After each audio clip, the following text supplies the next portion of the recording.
तो बच्चों, वीडियो शुरू करने से पहले मैं आपको बताना चाहता हूं कि हमने 200 से भी अधिक कोर्स डिजाइन किए हुए हैं जो आप हमारी ऐप में मिल जाएंगे, विष्णु इकोनॉमिक्स स्कूल, जिसका लिंक मैंने डिस्क्रिप्शन बॉक्स में नीचे दिया हुआ है। तो यहां पर आपको यूजी और पीजी, चाहे आप दिल्ली यूनिवर्सिटी से हो, चाहे इग्नो से हो, चाहे आप किसी भी यूनिवर्सिटी से हो, आपसे कोर्स से रिलेटेड आपको कोर्स मिल जाएंगे। इसके अलावा बच्चों, अगर आप यूपीएससी की तैयारी कर रहे हो, आप नेट की तैयारी कर रहे हो, या आप केंद्रीय विद्यालय की या आप किसी और जगह पीजीटी की तैयारी कर रहे हो, या आप इंडियन इकोनॉमिक सर्विस की तैयारी कर रहे हो, तो ये सारे के सारे कोर्सेज आपको हमारी ऐप में मिल जाएंगे। तो बच्चों, इस वीडियो में मैं आप बच्चों को बताऊंगा कि आपको किस तरीके से तैयारी करनी है मनी और बैंकिंग की, जो कि जीई का पेपर है। और ये जो पेपर है ये दिल्ली यूनिवर्सिटी में सेमेस्टर 3 में लगता है। तो सेमेस्टर 3 में दो पेपर हैं, एक तो इंडियन इकोनॉमी का पेपर है और दूसरा मनी और बैंकिंग का पेपर है। ये उन बच्चों के लिए है जो अदर देन इकोनॉमिक्स ऑनर्स में हैं और जिन्होंने इकोनॉमिक्स ऑप्शनल ऑप्ट किया हुआ है। तो ये ऑप्शनल पेपर है, आपके पास हो सकता है इंडियन इकोनॉमी हो, लेकिन मैंने आपको जो इस वीडियो में बात करूंगा वो मनी और बैंकिंग के बारे में बात करूंगा। तो बच्चों, टोटल मिलाकर 5 यूनिट हैं जो आपके सिलेबस है उसके अकॉर्डिंग। तो हमने सारा का सारा कोर्स जो है वो सिलेबस के अकॉर्डिंग तैयार किया हुआ है। तो हम बच्चों इस पूरे के पूरे टॉपिक में टॉपिक 1 की बात करने वाले हैं, यानी कि 5 यूनिट में हम अलग अलग वीडियो के थ्रू आपको बताएंगे। तो ये टॉपिक 1 है, यानी कि यूनिट 1 आप बोल सकते हो, जो कि है concept, function, measurement, theory of money, supply, determinants. तो ये पूरा का पूरा आपका एक तरीके से कोर्स है, ये हमने जो डिजाइन किया है। तो इसमें देखो, टोटल मिलाकर अगर पूरे लेक्चर की बात करोगे, पूरे कोर्स की बात करोगे, तो लगभग 100 करीब वीडियो होंगी, आपको मिल जाएंगी। तो वो ऑलरेडी हमने रिकॉर्ड कर ली है। और आपको अगर इन कोर्स के बारे में डिटेल करनी है तो हमने जो लिंक है, अपनी ऐप का लिंक हमने डिस्क्रिप्शन बॉक्स में दे दिया है। साथ ही साथ अपने ऐप के थ्रू जो कोर्स है उसका भी लिंक दिया हुआ है। और हमने जो यूट्यूब पे हमारी प्ले लिस्ट है मनी और बैंकिंग की, उसका भी लिंक हमने दिया हुआ है। ठीक है, तो आप किसी भी तरीके से आप इस कोर्स तक पहुंच सकते हो।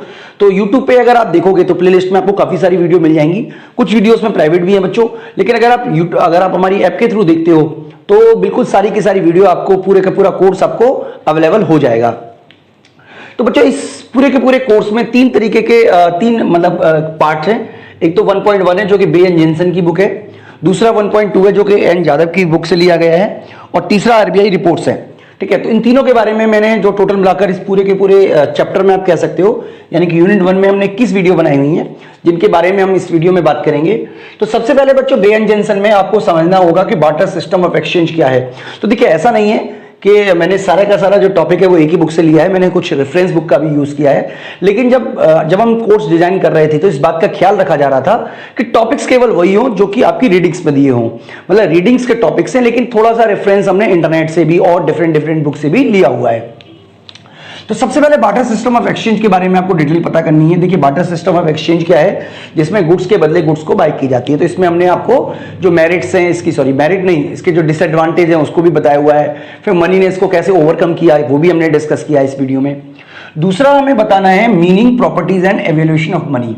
तो मीनिंग और प्रॉपर्टीज और एवेल्यूशन के बारे में हमने एक अलग से वीडियो बनाई हुई है, मतलब एक ही वीडियो में आपको तीनों चीजें मिल जाएंगी, जिसमें हमने आपको बताया हुआ है कि मीनिंग जो होता है मनी का, वो होता है कि मनी जो है वो मीडियम एक्सचेंज का भी काम करती है, मेजर ऑफ वैल्यू का भी काम करती है, स्टोर ऑफ वैल्यू का भी काम करती है।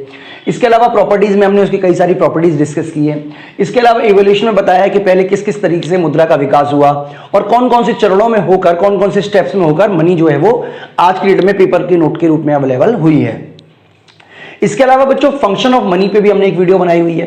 फंक्शन ऑफ मनी को भी 3 कैटेगरी में डिवाइड कर सकते हैं, प्राइमरी फंक्शन, सेकेंडरी फंक्शन और टर्सरी फंक्शन, या आप कह सकते हो।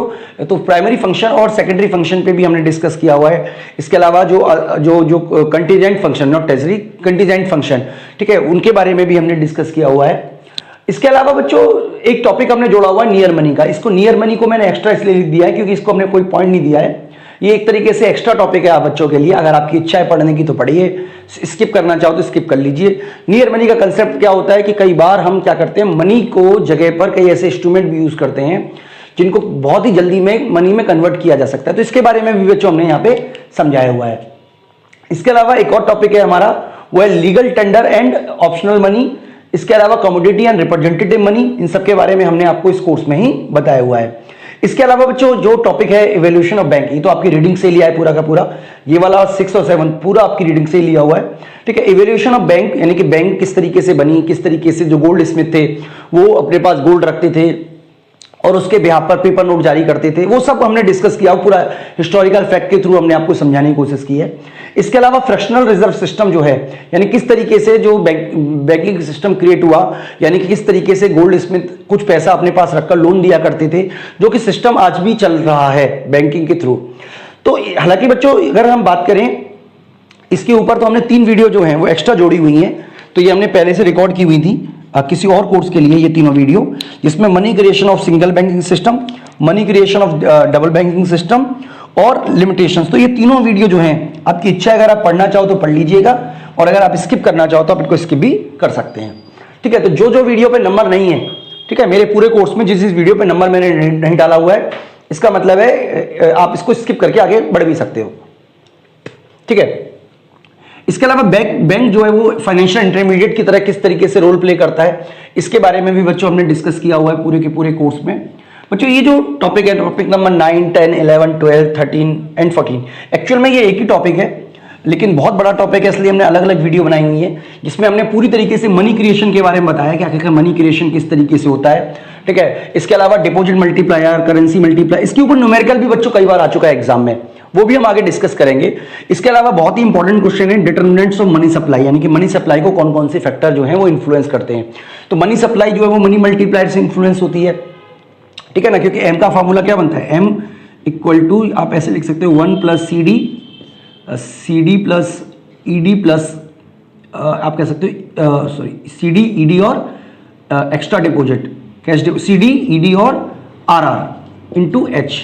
तो यानी कि ये जो मनी सप्लाई है ये अल्टीमेटली इस मनी मल्टीप्लायर पे डिपेंड करती है और इस एच पे डिपेंड करती है। तो इसका जो असर है वो मनी पे सप्लाई पे क्या पड़ेगा वो हमने पूरा डिटेल में समझाया हुआ है। लास्ट में बच्चों एक वीडियो हमने बनाई हुई है मनी सप्लाई कर्व की, जिसमें हमने आपको बताया है कि एक्सोजीनियस और इंडोजीनियस मनी सप्लाई कर्व किस तरीके से बनता है। तो ये पूरा का पूरा एक टॉपिक है बच्चों जो बे एंड जेनसन की किताब से हमने लिया है, बहुत इंपॉर्टेंट टॉपिक है। इसके अलावा एन ज्यादा में कुछ चीजें रिपीटेड है, रिपीटेड चीजों को हमने दोबारा से नहीं कवर किया, लेकिन जो चीजें रिपीटेड नहीं है उसमें से एक तो था मनी सप्लाई एंड मेजर्स, यानी कि मनी सप्लाई के कौन कौन से मेजर्स हैं। तो बाद में हमने इसको, क्योंकि ये बाद में जाके आरबीआई वर्किंग ग्रुप से भी जुड़ जाता है, तो हमने इसको एक ही वीडियो में इस पूरे टॉपिक को कवर कर दिया, यानी कि पुराने समय पे मनी सप्लाई को कैसे मेजर करते थे और करंट में आरबीआई रिपोर्ट के थ्रू किस तरीके से मेजर किया जाता है। इसके अलावा बच्चों बहुत ही इंपॉर्टेंट टॉपिक है ब्रॉड मनी मल्टीप्लायर। तो ये जो मनी मल्टीप्लायर है ये नैरो मनी मल्टीप्लायर है और ये वाला हिस्सा जो है वो ब्रॉड मनी मल्टीप्लायर है। डिफरेंस क्या है, क्योंकि इसमें ये माना जाता है कि जो मनी है यानी कि उसका वो टाइम डिपॉजिट उसमें नहीं होता और इसमें टाइम डिपॉजिट को कंसिडर किया गया है, यानी कि ये M1 को मान के मनी मल्टीप्लायर है और ये M3 को मान के मनी मल्टीप्लायर है। ठीक है बच्चों, इसके अलावा sources of broad money multiplier की में क्या क्या वजह है जिनकी वजह से चेंज आता है वो भी हमने डिस्कस किया हुआ है बच्चों। ठीक है, इसके अलावा एक और रीडिंग्स है आपके रीडिंग्स में, वो है RBI reports, RBI money supply of major, वो हमने यहाँ ही करा दिया है बच्चों को, दोबारा से इसलिए रिपीट हमने कराया नहीं है। तो इस तरीके से टोटल मिलाकर हमने 21 वीडियो जो है वो इस कोर्स में रखी हुई हैं। अगर आप 4 वीडियो को हटा भी देते हो तो भी 17 वीडियो ऐसी हैं जो आपके काम की हैं। तो ये पूरा का पूरा कोर्स है वो आपके लिए अवेलेबल है बच्चों स्टोर पे, आप हमारे ऐप डाउनलोड कर लीजिएगा। अगर आपको स्टोर से ऐप आपको कोर्स नहीं देखना है तो आप हमारी प्लेलिस्ट में जाके चैनल पे मैं लिंक भी दे दूंगा, आपको वहां भी देख सकते हो।